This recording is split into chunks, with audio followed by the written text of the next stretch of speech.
গণতন্ত্রকে প্রাতিষ্ঠানিক রূপ দিতে পারে নাই। ৫ আগস্টের পর বাংলাদেশে প্রায় ২ ডজনের বেশি নতুন রাজনৈতিক দলের আত্মপ্রকাশ ঘটে, যার সবশেষ সংযোজন জনতা পার্টি বাংলাদেশ। শুক্রবার সকালে রাজধানীর একটি ৫ তারকা হোটেলে নতুন এই দলের নাম ঘোষণা করেন চিত্রনায়ক ইলিয়াস কাঞ্চন। এ সময় জুলাই আন্দোলনে নিহত ও আহত ব্যক্তিরা ছাড়াও বিভিন্ন শ্রেণী পেশার মানুষ অংশ নেন। আমরা নিজেদেরকে জনতা পার্টি বাংলাদেশের মহাসচিব হিসেবে নাম ঘোষণা করা হয় জাতীয় প্রেস ক্লাবের সাবেক সভাপতি শওকত মাহমুদের। নতুন দলটির মূল স্লোগান গর্বমোরা ইনসাফের দেশ।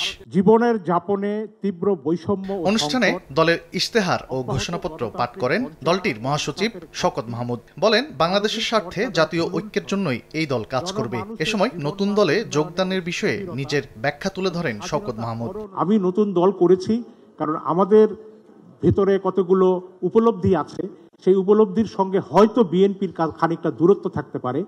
যেভাবে সততার সঙ্গে এদেশের মানুষের জন্য কাজ করেছি, ঠিক তেমনি ভাবে আমি এই রাজনৈতিক দলের সঙ্গে যুক্ত হয়ে এদেশের জন্য সততার সঙ্গে আমি কাজ করতে চাই। তিনি বলেন, রাজনৈতিক দল হিসেবে সাধারণ মানুষের জন্য কাজ করবে জনতা পার্টি বাংলাদেশ।